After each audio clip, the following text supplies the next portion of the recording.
4 a.m. In the darkness of a cold winter morning, suddenly I am fully and frighteningly awake. I see it clearly.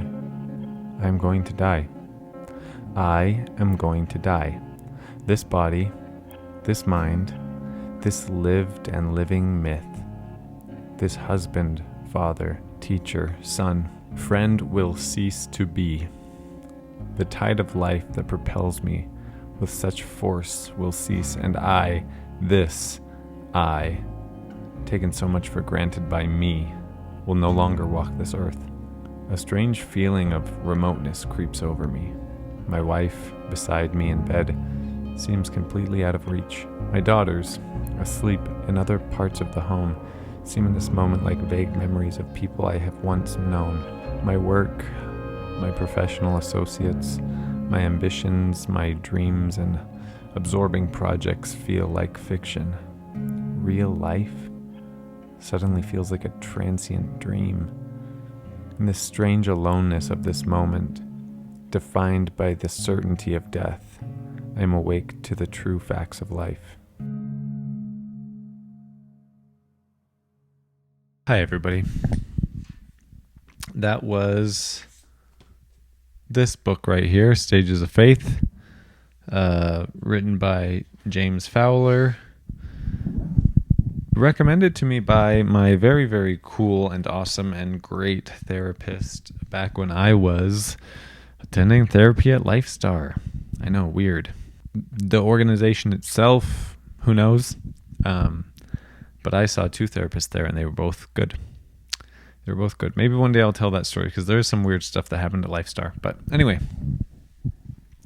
hello. Welcome to my channel. It's me again, Uber Mormon. That was maybe a little creepy passage of reading. It struck me like crazy the first time I ever read it, and now I hope that it made you feel something powerful. I'm talking about existentialism and my crisis that happened when I left the church, because it was scary. It was a really scary time for me. And if you are feeling that way, if you are scared, if you're constantly confronted with your fear of death and, all of that, then I'm sorry, because that sucks, and I've been there. And that means that this channel is for you, specifically for you, if that's the stage of deconstruction and life that you're in. So welcome. If you're new here, hit subscribe. If you like what I'm saying, hit like. If you don't like what I'm saying, type out why in the comments, and be as mean as possible, because that's what people love to do to me for some reason. But it all helps the algorithm, so at least you're being mean, but it's helping me. So thank you, mean people. I guess in a nutshell, that really is what today's video is about, just making the best of the situation that we're in. But I'll dive deeper into it now. Existentialism is the belief that existence precedes essence. Okay, existence precedes essence. That was coined, I think, by, his last name was Sartre, but he's French, so it's like salt or something like that. I don't speak French, and I'm bad at it. And I don't remember his first two names, so Jean-Paul Sartre. Again, bad at French. Jean-Paul. Ha! I did it. I remembered. Existence precedes essence. That is the simple belief that whatever you feel you are meant to do, that didn't follow you down to earth, and that isn't prescribed by somebody else. That's you saying it. That's you saying, I feel like I'm meant to do this, therefore I will do it. That is not, God has a plan for me. He has had a plan for me since before I was born. Before I formed you in the belly, I knew you and I set you apart and all that stuff. That's all very Christian. And existentialism is this idea that you come down here and there are no rules, and there was nothing prescribed, there was nothing expected of you, and you just did it because you're a fucking badass. If you have recently left the Mormon church, I want to float this concept to you. You have always been dealing with fear of death. You're not just dealing with it now. The way you used to deal with it was Mormonism. Now that's gone. Now, for whatever reason, you've realized that that's not best for you, or it isn't true or something along those lines. And so now you are starting from scratch. It's like saying you go to a doctor and you say, "Doctor, I feel sick." And the doctor says, "Has anything changed in your diet recently? Has anything changed? Blah, blah, blah." And you go, "Yeah, I was taking this pill every day and then I ran out and I stopped taking them." And the doctor goes, "Oh, well, what was that pill?" And you say, "It was Mormonism." And then he says, "Oh, well, that was a placebo. And but it was taking the symptoms away." "Oh, interesting. Okay. So in your case," he's scribbling some notes down. He goes, "Okay, in your case, Mormonism did the job for you. And now it's not doing the job?" "Yeah, now it's not doing the job." "Okay. So now we need something else." So what would the doctor prescribe to a person who's recently left the Mormon church? Now you're looking for something else to propel you forward, to be meaningful, to give you purpose. If you are experiencing fear of death, then here are some other symptoms that you may be having, and we could take them one at a time. How's your health? Are you in poor health? Are you specifically afraid of dying because you're not taking care of yourself physically? And so subconsciously you're like, "I'm going to die. I'm not going to live that long. My heart's going to fail, blah, blah, blah."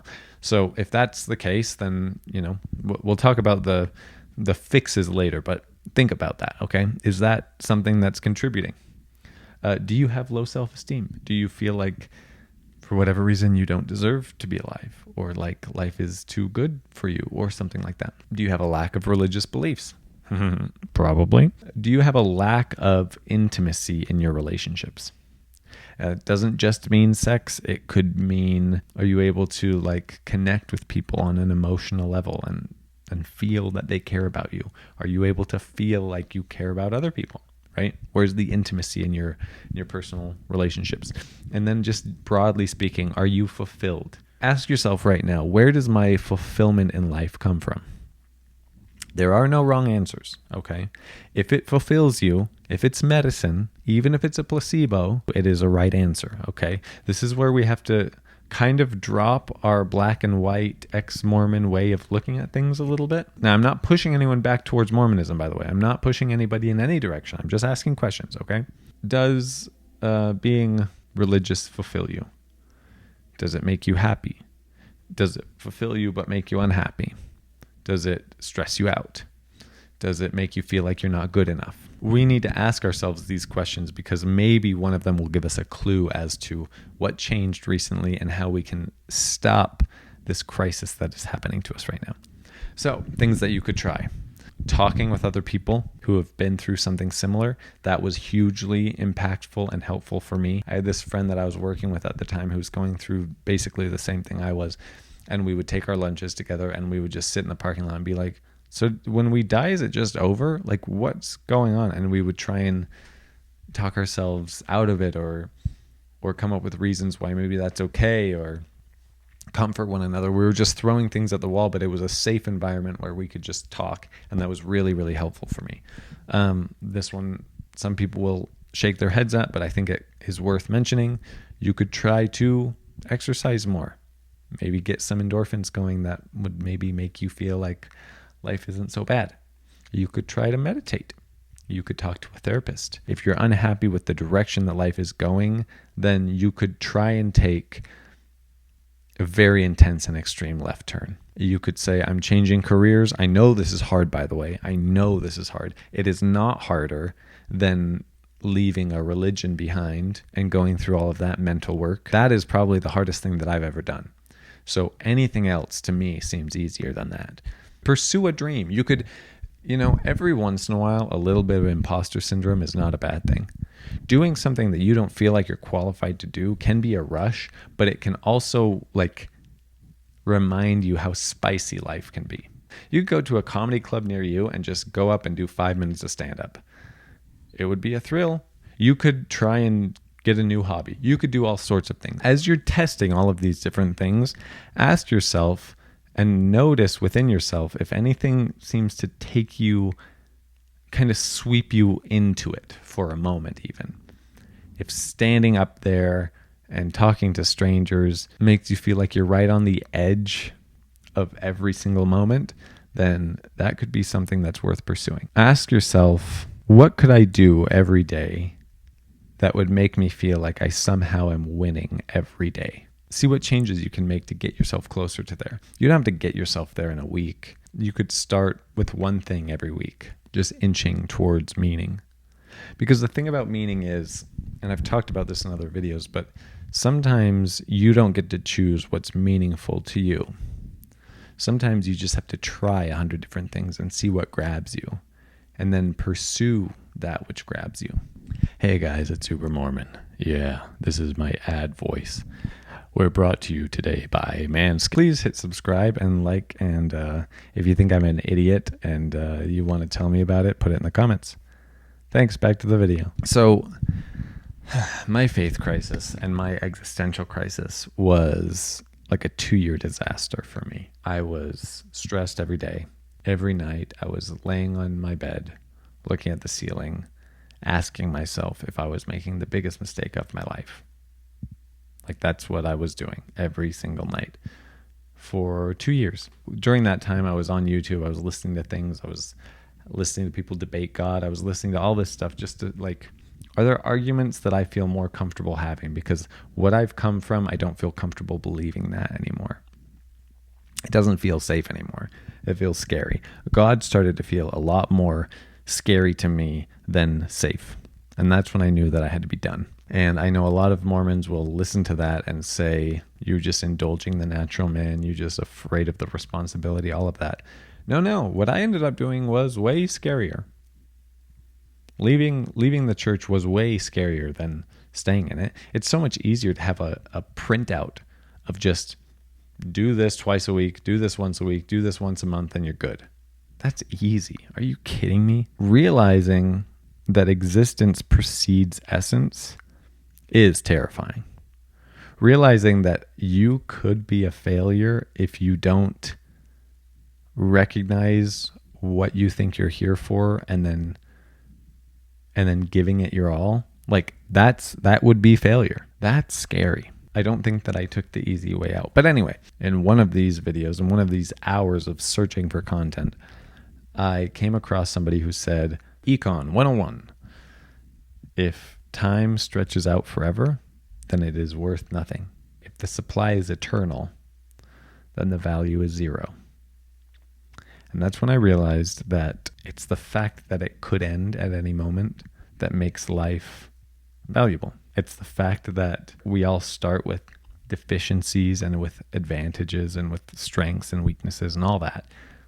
And the fact that we try and turn it into something positive and take ourselves to a new place and relentlessly work for the best when it seems like everything else is working against us, that's where the meaning of life really, really starts to come. So we're basically picking off from where we left off. Same author, he just, had that scary 4 a.m. thing happen. Says this: had you met me on a day before this happened, you would have come to know one who understood himself and was understood by others. As a man of faith, a Christian, a minister, a teacher of theology, a counselor, yes, even a witness for his faith. But in the distancing of that strange awakening, my faith, like my wife and children, seemed remote and detached from me. I looked at it as one might look at an overcoat hanging on the far side of the room. During those moments, I was not in my faith. I seemed to stand completely naked, a soul without a body, raiment, relationship, or roles. A soul alone with what? With whom? Faith is a coat against this nakedness.